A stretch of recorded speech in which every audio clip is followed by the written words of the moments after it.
ফের মুখোমুখি হতে যাচ্ছে স্পেন ও আর্জেন্টিনা। বিশ্বকাপ ফাইনালে মুখোমুখি হয়েছিল আর্জেন্টিনা ও স্পেন।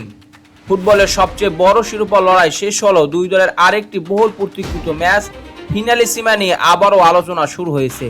এক প্রতিবেদনে এই আন্তঃমহাদেশীয় লড়াইয়ের সম্ভাব্য সূচি সামনে আসায় সমর্থকদের মধ্যে নতুন করে আগ্রহ তৈরি হয়েছে। ক্রীড়া সংবাদ মাধ্যম অল সকার টকের প্রতিবেদনে বলা হয়েছে, বিশ্বকাপের আগে ইউরোপ ও দক্ষিণ আমেরিকার চ্যাম্পিয়নদের মধ্যে এই ম্যাচ হওয়ার কথা থাকলেও বিভিন্ন কারণে সেটি অনুষ্ঠিত হয়নি। তবে 2026 বিশ্বকাপ ফাইনালে স্পেনের শিরোপা জয়ের পর ফিনালিসিমা ম্যাচটা আবারও সূচিতে ফিরতে পারে। ফিনালিসিমা হলে উইফা ইউরো চ্যাম্পিয়ন এবং কনমেবল কোপা আমেরিকা চ্যাম্পিয়নদের মধ্যকার ম্যাচ। ইতিহাসে ভিন্ন ভিন্ন নামে এই প্রতিযোগিতা থাকলেও 2022 সালে বর্তমান নামে এটি ফিরে আসে। সেবার লন্ডনে ওয়েম্বলি স্টেডিয়ামে ইতালিকে 3-0 গোলে হারিয়ে শিরোপা জিতেছিল আর্জেন্টিনা। এর দ্বিতীয় আসরে মুখোমুখি হওয়ার কথা ছিল স্পেন ও আর্জেন্টিনার, তবে সেই ম্যাচ আর মাঠে গড়ায়নি। তার পরিবর্তে ফুটবল প্রেমীরা এই দুই দলকে 2026 বিশ্বকাপ ফাইনালে মুখোমুখি হতে দেখেন, যেখানে অতিরিক্ত সময়ে ফেরান তোরসের করা একমাত্র গোল স্পেন নিজেদের দ্বিতীয় শিরোপা জেতে। কেন হয়নি নির্ধারিত ফিনালিসিমা? বিশ্বকাপের আগে 2026 সালের মার্চে কাতারের লুসাইল স্টেডিয়ামে ফিনালিসিমা আয়োজনের পরিকল্পনা ছিল। 2022 বিশ্বকাপের ফাইনালও এই স্টেডিয়ামে অনুষ্ঠিত হয়েছিল, কিন্তু মধ্যপ্রাচ্য নিরাপত্তা পরিস্থিতির অবনতির কারণে শেষ পর্যন্ত ম্যাচটি বাতিল করা হয়। বিভিন্ন প্রতিবেদনে বলা হয়, আঞ্চলিক ভূরাজনৈতিক উত্তেজনা বৃদ্ধি পাওয়ার দলগুলোর ভ্রমণ ও আয়োজন সংক্রান্ত পরিকল্পনাটি জটিল হয়ে পড়ে, ফলে আয়োজকদের বিকল্প ভাবতে হয়। পরবর্তীতে মাদ্রিদের সান্তিয়াগো বার্নাব্যু স্টেডিয়ামের সম্ভাব্য ভেন্যু হিসেবে বিবেচনা করা হয়েছিল।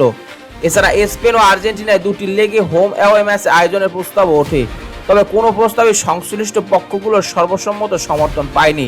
শেষ পর্যন্ত ম্যাচটি অনির্দিষ্টকালের জন্য স্থগিত হয়ে যায়। নতুন সম্ভাব্য সূচির দাবি। ইএসপিএন আর্জেন্টিনার সাংবাদিক মার্টিন আরভোলার প্রতিবেদনে বলা হয়েছে, বহুল প্রতীক্ষিত ফিনালিসিমা চলতি বছরের নভেম্বরে অনুষ্ঠিত হতে পারে। প্রতিবেদন অনুযায়ী 2026 সালের নভেম্বরে কাতারের লুসাইল স্টেডিয়ামে ম্যাচটি আয়োজনের পরিকল্পনা রয়েছে। এমনকি কাতার সরকার এই ম্যাচ আয়োজনের সত্ত্বেও এরই মধ্যে কিনে নিয়েছে বলে দাবি করা হয়েছে। যদি বিষয়টি আনুষ্ঠানিকভাবে নিশ্চিত হয়, তাহলে ইউরো ও কোপা আমেরিকার শিরোপা জয়ের পর থেকে যে ম্যাচটির অপেক্ষায় ছিলেন সমর্থকরা, সেটি অবশেষে অনুষ্ঠিত হবে। যদিও উয়েফা ও কনমেবল এখন আনুষ্ঠানিকভাবে ম্যাচটির সূচি ঘোষণা করেনি, তবু এই প্রতিবেদন ইতিমধ্যে ব্যাপক আগ্রহ সৃষ্টি করেছে। একই সঙ্গে লুসাইল স্টেডিয়ামে আবারও একটি বড় আন্তর্জাতিক ফাইনাল মঞ্চ হতে পারে। 2022 বিশ্বকাপের ঐতিহাসিক ফাইনাল আয়োজনের মাধ্যমে লুসাইল স্টেডিয়াম ইতিমধ্যে বিশ্ব ফুটবলের অন্যতম গুরুত্বপূর্ণ ভেন্যু হিসেবে পরিচিত হয়েছে। সাম্প্রতিক বছরগুলোতে আন্তর্জাতিক ক্রীড়া আয়োজনও ব্যাপক বিনিয়োগ করেছে কাতার। ফিনালিসিমা আয়োজন করতে পারলে বৈশ্বিক ফুটবলে দেশটির অবস্থান আরও শক্তিশালী হবে। বিশ্বকাপ ফাইনালে বাড়িয়ে দিয়েছে উত্তেজনা। ফিনালিসিমার আগেই ভাগ্যের পরিহাসে 2026 বিশ্বকাপ ফাইনালে মুখোমুখি হয় স্পেন ও আর্জেন্টিনা। ম্যাচ জুড়ে বলের দখল ও খেলার নিয়ন্ত্রণ ধরে রেখে আর্জেন্টিনাকে খুব কম আক্রমণের সুযোগ দেয় স্পেন। অতিরিক্ত সময়ের 106তম মিনিটে ফেরান তোরসের জয়সূচক গোল করেন। এর আগে অতিরিক্ত সময় শুরুর ঠিক আগে লাল কার্ড দেখে মাঠ ছাড়েন আর্জেন্টিনার এনজো ফার্নান্দেজ। ফলে ম্যাচের বাকি সময় 10 জন নিয়ে খেলতে হয় আর্জেন্টিনাকে। দুই ফুটবল পরাশক্তির লড়াই হওয়ার সমর্থকরা রোমাঞ্চকর একটি ফাইনালের প্রত্যাশা করেছিলেন, তবে সময় গণনার সঙ্গে সঙ্গে ম্যাচটি আরও শারীরিক লড়াইয়ে রূপ নেয়।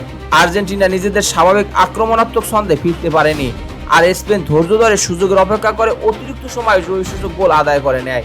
দর্শক, ফিনালিসিমাটি হলে আপনি কেমন উপভোগ করবেন, কিংবা এই ম্যাচ নিয়ে আপনার কোনো মন্তব্য থাকলে কমেন্ট বক্সে জানিয়ে দিতে পারেন। খেলাধুলা বিষয়ক সকল আপডেট সবার আগে পেতে স্পোর্টস মিডিয়ার সাথেই থাকুন। পেজটি ফলো দেবেন, চ্যানেলটি সাবস্ক্রাইব করতে ভুলবেন না। ধন্যবাদ সবাইকে।